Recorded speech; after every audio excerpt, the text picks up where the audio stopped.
big question in terms of trying to resolve today, to have mounted this attack against the United States, though, as always, the intelligence community has gone almost immediately to Osama bin Laden as a principal suspect. And we don't yet know why they have done that, but it seems to be something of a tradition. It was great to see. It was really great to see the members of Congress gather and sing God Bless America, and to tell the country and the world that the country's hanging together. But there was a time earlier today when the capital city was just closing down as absolutely fast as they could get it closed down. Take a look at this report from ABC's Michelle Norris. With the Pentagon burning in the distance, the nation's capital was evacuated. This is the first time we had a mandatory evacuation of the Capitol and the House and Senate office buildings. Bewildered employees got out as fast as they could, while key congressional leaders were carefully whisked away to safe and undisclosed locations. Top leaders from throughout the administration were immediately placed under special protection. The leaders are in undisclosed locations for their own safety and to ensure that we can reconstitute decision-making when that's appropriate. The United States Secret Service immediately secured the President, the Vice President, and the Speaker of the House, and they are all safe. It's all part of official Washington civil defense plan to ensure that the federal government continues to function smoothly even while the nation is under attack. And they basically have a playbook initially to assess how serious is this threat. Do we need to have a lot of people move very far away from Washington, or do we just need to have a few key backup people get outside of the immediate downtown area? During the Cold War, the federal government developed an elaborate evacuation plan to make sure top leaders would survive a nuclear attack by taking them to a series of secret bunkers just outside Washington.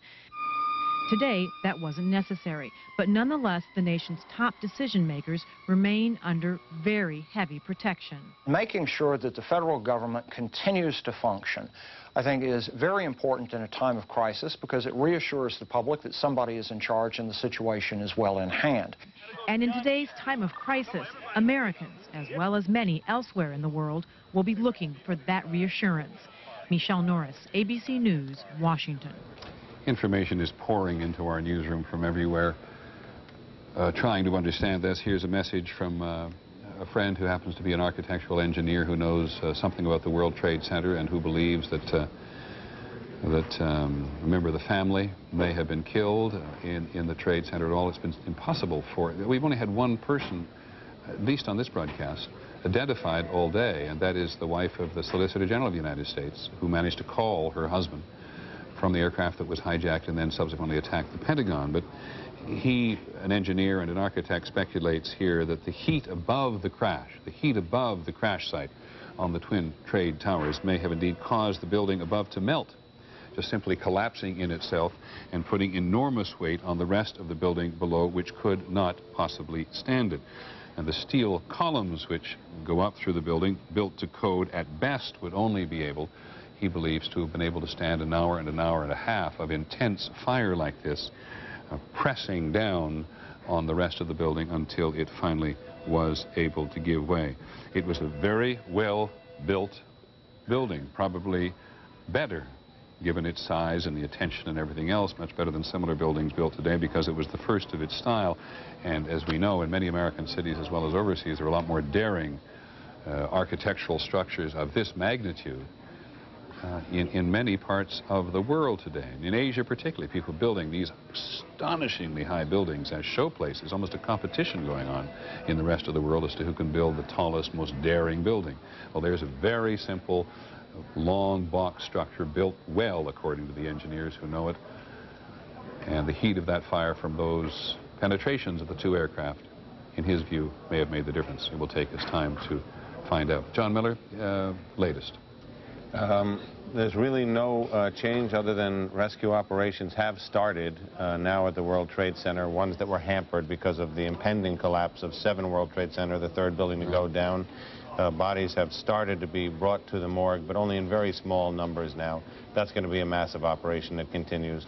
And of course, as we've all discussed, the mounting of a massive federal investigation in tandem with the intelligence community's assistance to the military to try to put a name to this. I wonder if anybody else is as aware as I am at the moment. I'm sure people are aware as I am at the moment of previous investigations we have done of far lesser incidents. Attack on TWA 800 is one.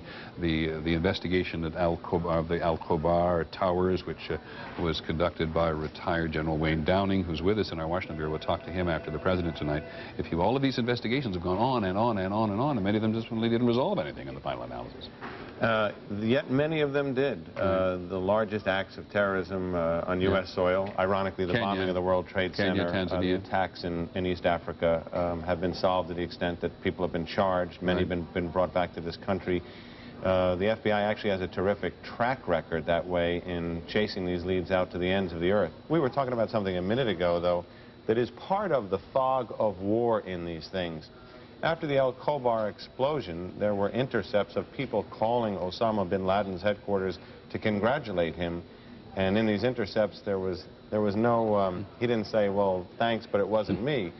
Now the government is taking the position that it was the Iranians.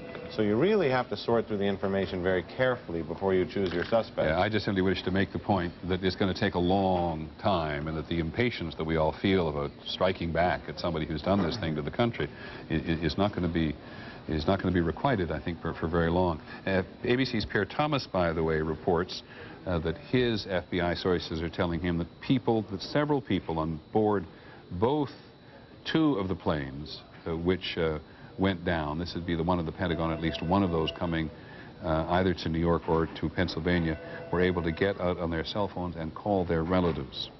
And they described horrific scenes on board the aircraft, people being attacked and stabbed on board the aircraft itself. We've heard at least one piece of information that the weapon of choice, at least on one of the aircraft, was a box cutter, what professionals and sometimes amateur use with the razor blade through it, that enables you to open up cardboard boxes in a hurry, and has, of course, been a weapon of crime with which we're all familiar. And as John Miller, who knows more about these things than most, pointed out, you take a plastic one on board and it's very hard for a security device to detect. But I want to go quickly to Midtown New York City again, just before we go to the president, and get a quick update from Diane Sawyer. Diane? Peter, I'm standing out here, and as you can see around me, there's a dramatic change in activity, and I don't know how much you could hear earlier when we were telling you about it, but we have 6 bulldozers down here now. We have an entire line, an entire street full of EMS crews and ambulances. It appears they have got the lights up. The generators are working, and it's very possible they could be moving in soon for some kind of activity actually on the site. And I've got Don Daler here with me. We've been dividing up all the duties here, and he's been down to the scene. And also J.D. Halpern, who said he's just a volunteer who came in from California and was around the area. I just wanted to know, how much fire is there? You said you were just at ground zero. How much fire is left? Well, the building 7, there was no fire there whatsoever, but there was one truck putting water on the building, but it's collapsed completely. And then the other building that there were some flames still coming up was in World Trade Center 1, but not a lot. And you said you saw melted tour buses, melted cars? The cars that were right down there, it was just unbelievable. They were twisted and melted into nothing. The debris is just unbelievable. And then you can see fire trucks and police vehicles that were down there early that all their windows, the windshields are completely blown out must have been from when debris dropped. We can even see from here that the smoke seems to have gone down, Don. And I want to repeat, Peter, because J.D. was saying, as well as Don earlier, in case you didn't hear us, that it is carpeted up there. It is ankle deep in papers. In some places, papers and debris go up 2 or 3 feet high. You have to wade through in some areas. These are financial documents. Yeah, the ones I looked at, many of them were financial documents, very personal documents, that when I saw the first explosion that hit, there was just a snow cascade of paper, and the whole area down there is just coated with it. Well, Peter, again, we'll let you know as soon as we can confirm that they are going in to the site. We should say that the mayor was here just a minute ago and drove by, waved at us, but would not stop. Back to you. Diane, just exactly where are you? We're about 4.5 blocks from ground zero. Okay, thank you very much, Diane Sawyer. Don Daler. Don Daler did a wonderful job for us earlier today, giving us some sense of what was happening as close as you could get to the scene. And I'm also joined now by ABC's George Stephanopoulos, who's been downtown all today. And so we'll have a chance to revisit that scene from a variety of locations after we hear from the President, because it's 8:30 Eastern Time, 3:30 in the West, and we are about to hear from the President of the United States. I think most of you know that the President has been on something of a strange journey today. He went off to Florida to promote education. He was in Florida when this occurred. He was then literally taken up by the security apparatus which surrounds him, and taken off first to Louisiana, where he touched down at an Air Force base. We didn't know what was going to happen next. He was then taken off to Nebraska, to the old Strategic Air Command, one of the old Strategic Air Command bases from the Cold War days, put into a bunker or down the rabbit hole, as it was described to us. ABC's Ann Compton was with him all day and talked all day about the struggle between the security and the political apparatus to whether the President can get back to Washington. Well, the President is back in Washington now, and there has been no time in his presidency, and there may never be a time like this again, when it has been so important what he says to the country, because I think we all know at moments like this, the country looks to the President of the United States for understanding, for knitting the country together, and some presidents do it brilliantly, and some do not. Here is Mr. Bush. Okay, this was well, the President isn't sitting there trying to think about what to say, I can assure you. The President is sitting there because someone on network television has sat him down and said, we'll cue you in 30 seconds, Mr. Bush. And so, as awkward as it looks to him, this is what we've expected him to do. And now here he is. Good evening. Today, our fellow citizens, our way of life, our very freedom came under attack in a series of deliberate and deadly terrorist acts. The victims were in airplanes or in their offices. Secretaries, businessmen and women, military and federal workers, moms and dads, friends and neighbors. Thousands of lives were suddenly ended by evil, despicable acts of terror. The pictures of airplanes flying into buildings, fires burning, huge structures collapsing, have filled us with disbelief, terrible sadness, and a quiet, unyielding anger. These acts of mass murder were intended to frighten our nation into chaos and retreat. But they have failed. Our country is strong. A great people has been moved to defend a great nation. Terrorist attacks can shake the foundations of our biggest buildings, but they cannot touch the foundation of America. These acts shatter steel, but they cannot dent the steel of American resolve. America was targeted for attack because we're the brightest beacon for freedom and opportunity in the world, and no one will keep that light from shining. Today, our nation saw evil, the very worst of human nature, and we responded with the best of America, with the daring of our rescue workers, with the caring for strangers and neighbors who came to give blood and help in any way they could. Immediately following the first attack, I implemented our government's emergency response plans.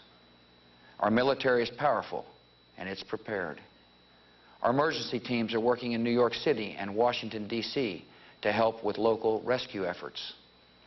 Our first priority is to get help to those who have been injured and to take every precaution to protect our citizens at home and around the world from further attacks. The functions of our government continue without interruption. Federal agencies in Washington, which had to be evacuated today, are reopening for essential personnel tonight and will be open for business tomorrow. Our financial institutions remain strong, and the American economy will be open for business as well. The search is underway for those who are behind these evil acts. I've directed the full resources of our intelligence and law enforcement communities to find those responsible and to bring them to justice. We will make no distinction between the terrorists who committed these acts and those who harbor them. I appreciate so very much the members of Congress who have joined me in strongly condemning these attacks. And on behalf of the American people, I thank the many world leaders who have called to offer their condolences and assistance. America and our friends and allies join with all those who want peace and security in the world, and we stand together to win the war against terrorism. Tonight I ask for your prayers for all those who grieve, for the children whose worlds have been shattered, for all whose sense of safety and security has been threatened. And I pray they will be comforted by a power greater than any of us, spoken through the ages in Psalm 23. Even though I walk through the valley of the shadow of death, I fear no evil, for you are with me. This is a day when all Americans from every walk of life unite in our resolve for justice and peace. America has stood down enemies before, and we will do so this time. None of us will ever forget this day, yet we go forward to defend freedom and all that is good and just in our world. Thank you. Good night, and God bless America.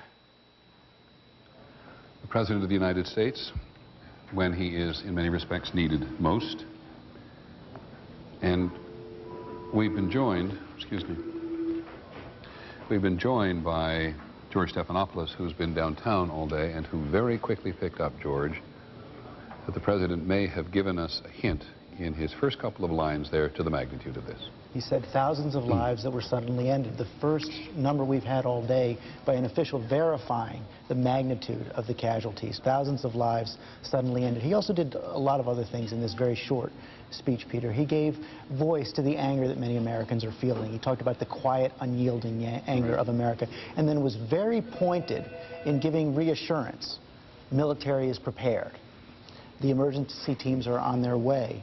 Government will be back to business tomorrow. Our economy will be back to business tomorrow. And then finally, Peter, what I found most interesting in the section about where he talked about retaliation, he said America would make no distinction between the terrorists and those who harbor them, which is a message to any state which may be supporting these terrorists who are behind this act. Well, which creates a huge dilemma for the United States of America, because if it is discovered, as we've talked several times throughout the day, that a state, and I've forgotten who it was, a former director of the CIA perhaps earlier today, who said he couldn't believe that a state would actually support Jim Woolsey, former director of the CIA, who said directly he couldn't believe that a state would actively support an act such as this, though it may have over periods of time, as Iran and Iraq and Syria and Afghanistan have all been suspected to do, give collateral or indirect support down through the years. The word that the President used was so expansive, Peter. It wasn't just supported or funded. It was any who harbored them, who may have given them sanctuary at any time. That is a very open-ended commitment. And then I thought, by the way, also, if I may add, that this President particularly, who feels so strongly about his Christianity, felt it a good time to say, to quote those lines from Psalm 23, even though I walk, or yea, though I walk through the valley of death, I fear no evil, because God is with me. And that will just sit so appropriately, I believe, in the minds and the sentiments of many Americans tonight. And we've felt throughout the day, we've heard scattered reports of people going to churches and saying a prayer for those people who may or may not be lost, and for the families of those people around the country. Because don't forget, relatives in these locations have relatives all over the country. This is a total engagement with the nation.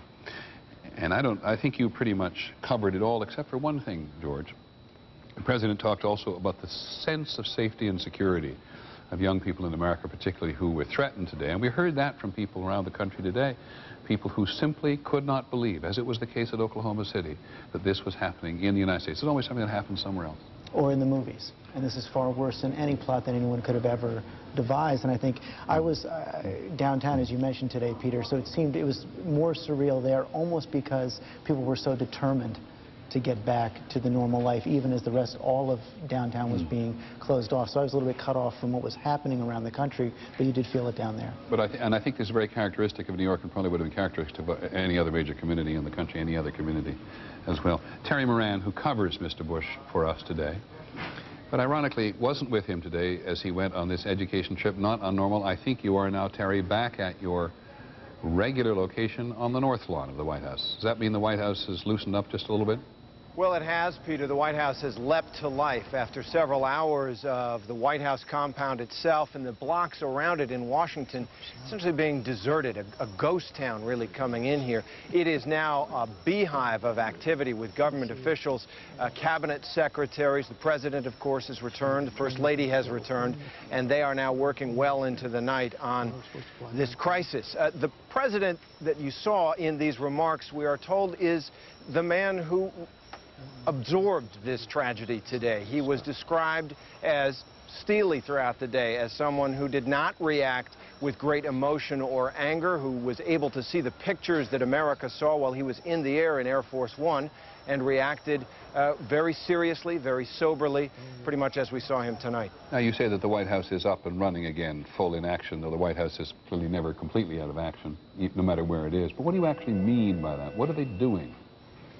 Well, what we are seeing right now is the president and his top advisors huddled in the Oval Office and in the study off the Oval Office. We saw cabinet secretaries and FEMA Director Joe Albaugh were here earlier, and Joe Albaugh is still here. He is briefing the president on the emergency response teams that he's sent out.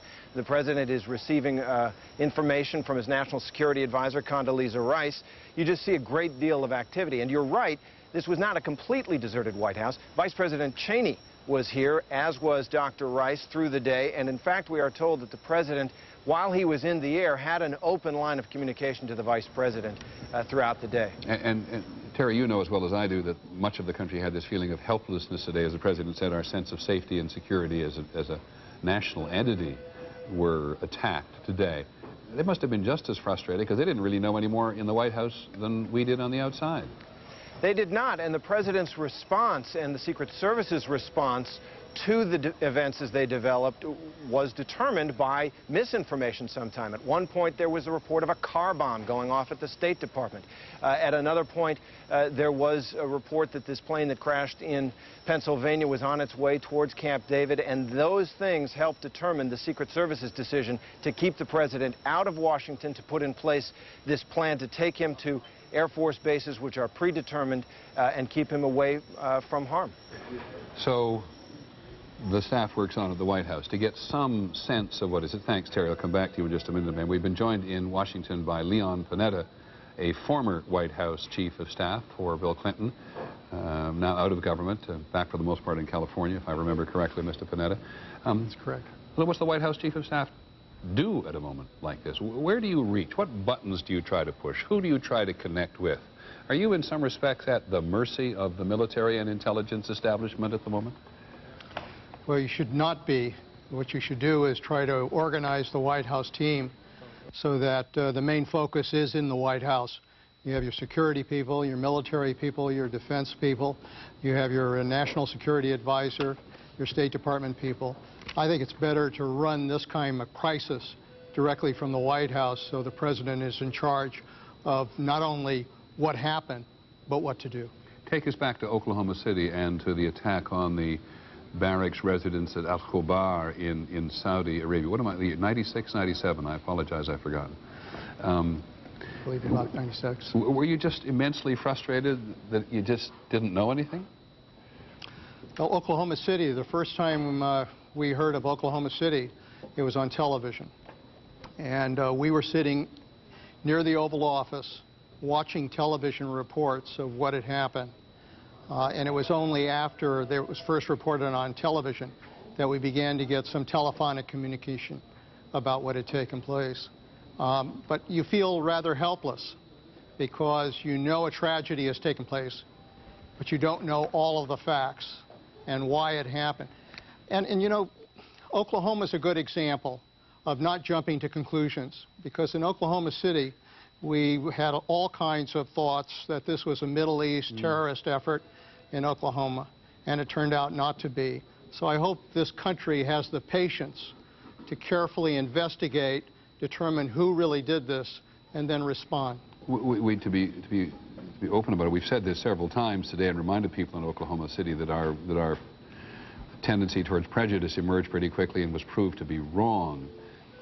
As you have tried, I assume, to talk to people around the world today, have you picked up anything which contributes to the understanding of this? Not really. I mean, you have You have obviously your suspicions about who's involved. But we are a country that believes first and foremost in justice. That's what distinguishes us from the people who carried out these acts. So I hope we take the time to fully investigate this matter, determine who did it, and then take appropriate action. That's what a great democracy does. But there is, Mr. Panetta, tremendous pressure on the president to strike back at somebody.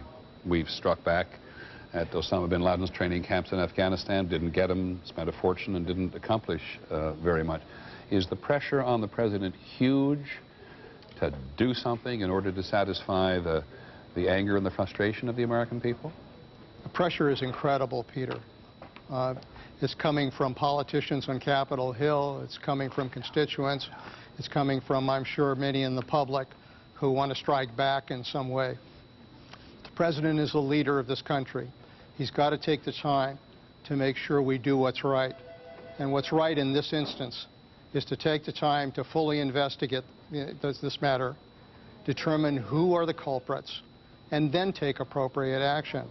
That's been the course of action that the United States has taken in the past, and it's the course of action we've got to take now. Thanks very much, Leon Panetta, for joining us, reminding us that the president's resolve will be tested, but also so will be his patience. We've talked a lot about the attack on Al-Khobar in Saudi Arabia in the mid-1990s when American military personnel posted in Saudi Arabia were the victims of a terrorist attack. And the retired General Wayne Downing is with us in the Washington Bureau. He was the senior military officer assigned to write the report on the Al-Khobar towers. And General Downing, you there? Yes, I am. Yes, you are. There's one note in the note that was handed to me a while ago about you. You were responsible for making recommendations about making U.S. citizens safe from worldwide terrorist attacks. What were your recommendations, and is there anything that happened today which suggested your recommendations were not followed? No, I think in this particular case, Khobar Towers was a surprise. It should not have been, because we had a bombing over there in Saudi Arabia in November of 1995. And Khobar, after that bombing, was assessed to be the #1 target in the Middle East. And in the subsequent bombing in June, we found ourselves surprised, a lack of situational awareness. I don't think that's the case today. I think people in our Congress, people in the executive branch, certainly the National Commission on Terrorism that I served on last year, it was a congressionally appointed commission, pointed out that we had a serious problem with the possibility of an attack by weapons of mass destruction. And if we saw anything today, we saw an attack with weapons of mass destruction. General Downing, I've asked this question several times today. Perhaps you wouldn't mind answering it as well. There is a sense that the intelligence community or the counter-terrorist organizations in the country were consumed with the fear or the awareness of a chemical or biological weapons attack on the United States. And this kind of conventional attack got less than full appreciation, the potential of it. Is that a fair observation? I don't think that's fair.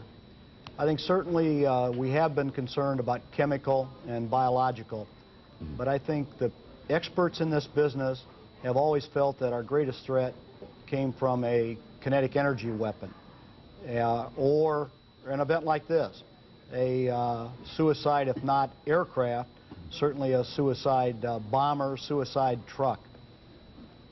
And do you agree with others today, particularly in the intelligence community, both in it currently and even some members of Congress who said the failure here is the United States' emphasis on human intelligence around the world, that one of the mistakes the United States made was to downgrade the degree of human intelligence that people thought was necessary?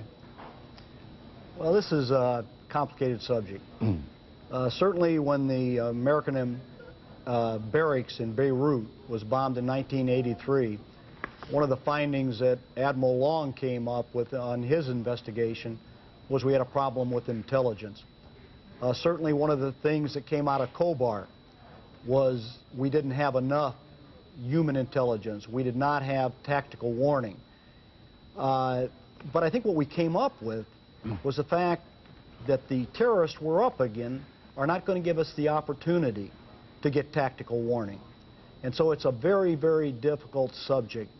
Now, to be fair to the intelligence community, they have made Herculean efforts over the last several years to improve our access to tactical information. And it's a very, very difficult subject. It's a difficult subject because we as Americans are very uneasy sometimes with the type of people we have to deal with to get this kind of intelligence. So on the one hand, we want the information, but on the other hand, we get very upset sometimes with some of the dirty, rotten people you must deal with who have this kind of information. And I think we're in a new era now. I mean, I think we've seen a formal declaration of war on the United States, although it shouldn't surprise us. We've had a lot of people saying this, our enemies, people who hate us, for many years. But now we see a manifestation on a scale that is almost unbelievable. Downing, I very much appreciate you waiting for us and taking the time to tell us, to talk to us. Is the former Commander-in-Chief of the Special Operations Unit, is General Downing, and he wrote the COBAR's report, the report which investigated the attack on Americans in Saudi Arabia in November of 1995. We're going to go to, in just a second now, to ABC's Robert Krulwich and then talk to the engineer, or one of the engineers who worked on the trade tower, see if we can understand what it was that brought these buildings down today. But first, some more fairly late news from John Miller. John? Since the rescue workers are now first starting to work that scene, they're starting to have some very interesting results. Two Port Authority police officers, the Port Authority being the entity that runs the World Trade Center, have been found trapped in the rubble. There is a team of police officers trying to dig them out. They're apparently alive. A strange case, a 911 operator in Pennsylvania says she's received a call from people trapped in the rubble 40 feet from the Vista Hotel or the Millennium Hotel. They say they're near a fountain. On the west side of Manhattan. Yes, right. In the World Trade Center complex. And they're calling out from where they're trapped beneath the rubble to a 911, perhaps on a Pennsylvania cell phone, but it went to an operator in Pennsylvania, and they're trying to kind of triangulate where they are to get to them. So things are picking up there. They've also brought in dogs from all the counties around the city to aid in helping to sniff victims out.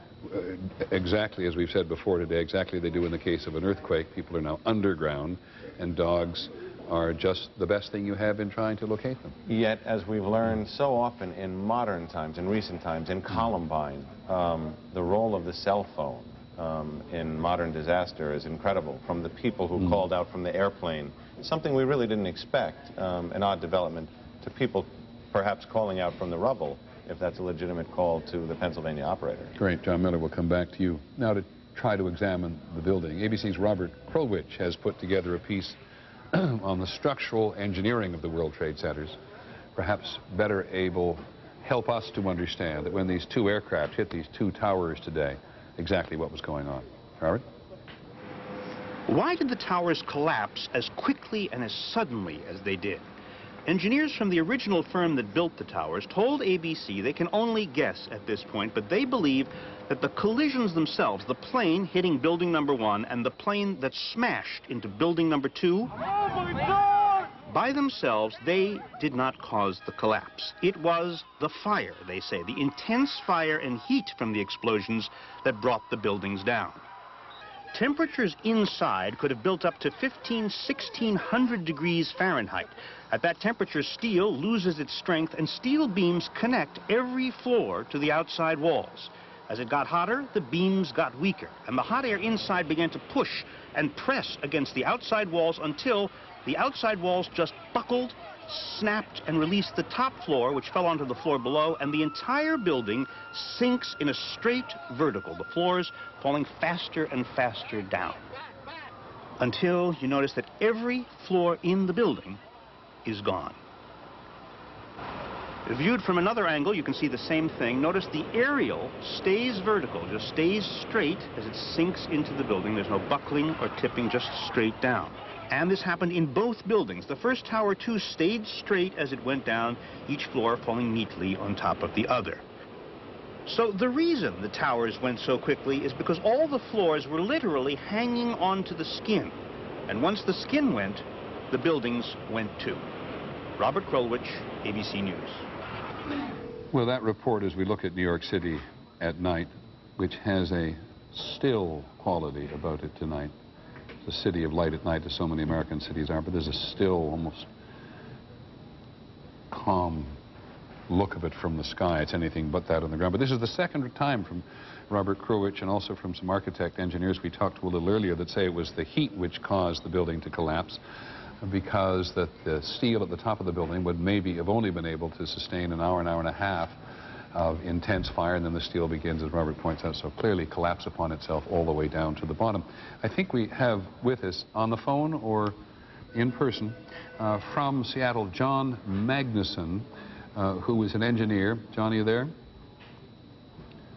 John Magnuson, who is with the company that actually built the World Trade Center towers. John, have you heard our two layman explanations tonight of what it was we think collapsed the building, and do you agree or disagree? I agree. I need to say one thing. At the time of the design of the World Trade Center, that was in the mid-1960s, and I was in 6th grade. So to kind of put in perspective how much time has passed since this design was actually completed.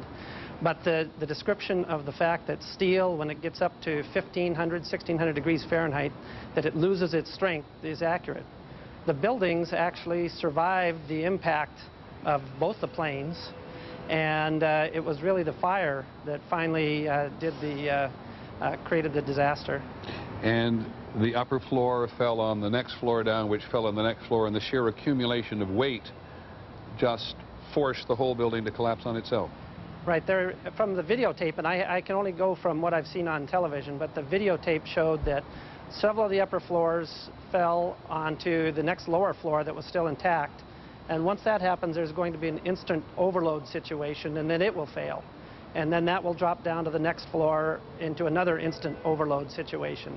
And so the floors just progressively collapse down all the way to the bottom. I appreciate very much the fact that you were very young in the mid-1960s when the trade towers were built, though I've heard it said earlier today that they in fact, were stronger, more sensible structures than many of the more daring shaped buildings that are being built in parts of the world today. Right. The term that structural engineers use is redundancy. And the World Trade Center towers really set a new standard in redundancy. And that's why those airplanes were able to crash into the towers without causing the structural failure. The buildings were still standing. And then the problem was the fire and the jet fuel. And in normal buildings, all the steel is protected with fireproofing, and there's sprinkler systems, but they're not designed to protect against a jet fuel fire inside of a building. Can you be a little more precise what you mean by redundancy? Redundancy is that if you have a structural element that is damaged and is no longer able to carry the load, that load is able to be passed on to other elements or other columns or other beams within the building. And the columns on the World Trade Center, they were spaced at 39 inches on center all the way across each face. What does that mean, 39 inches at center? Every 3 feet 3 inches there was a column that supported the building. So they were very closely spaced together. Many buildings, the columns are 10 or 15 feet apart or more. And so having these very close spaced columns on the outside created a lot of redundancy. That's why there was able to be a hole in the side. If you go back and look at the tapes, there was a tremendous hole in the side of the building, and it didn't collapse until the fire brought it down. And Trade Tower number 7, which was the last to go, which was a building 47 stories high, do you have any sense of why it ultimately collapsed? Was it the concussion of the other buildings collapsing which undermined it? I'm not familiar with that building. We were not involved in that building, and I haven't seen any of the details on that yet. So aside from your horror, which I assume you share with the rest of us today, when you look at what has happened today, do you learn something? Well, it's a very difficult situation because if you take that much of a load and that much jet fuel and you put it into a building, there's very little that you can do. And really, I think the solution to this will be to keep the planes and keep these attacks away from the doorsteps of these buildings. John Nance, who's our aviation analyst, said to us several hours ago when speculating, as we all are in many cases, about who may have been involved, said he would not be surprised if somewhere in the world there was a structural engineer who was part of this operation. Does that make sense to you? It makes sense. I sure would hope not. Every structural engineer is dedicated to preserving public safety. And just the thought that someone would take that training and use it for evil purposes just really disgusts me. Is there anything I've missed, John? No? Okay. I'm very grateful for the time. What's it like up there in Seattle tonight? People feeling exactly the same thing people here in New York City are feeling? Yes, and there was certainly a lot of apprehension during the day. Many of the buildings were evacuated just as precautionary measures. But there's this same empty feeling in your stomach about the whole thing, and just watching. People, of course, were glued to the coverage on the television sets. Well, thank you. From ABC 7 News, this is a special report. Continuing coverage, America Under Attack. And we want to bring you up to date once again on the local situation in the face of the president's reassurances just a half hour ago that it will be business as usual here in the nation's capital starting tomorrow. I'm Kathleen Matthews. And I'm Maureen Bunyan. And one of the places where it has been declared business will go on as usual is the Pentagon. And our Jim Clark is there tonight with the latest on the situation, the rescue attempts, and of course the fire there. Jim? Maureen, as the president was addressing the nation tonight on these terrorist attacks, flames began shooting through the roof of the Pentagon in more than half a dozen places. And we're going to ask our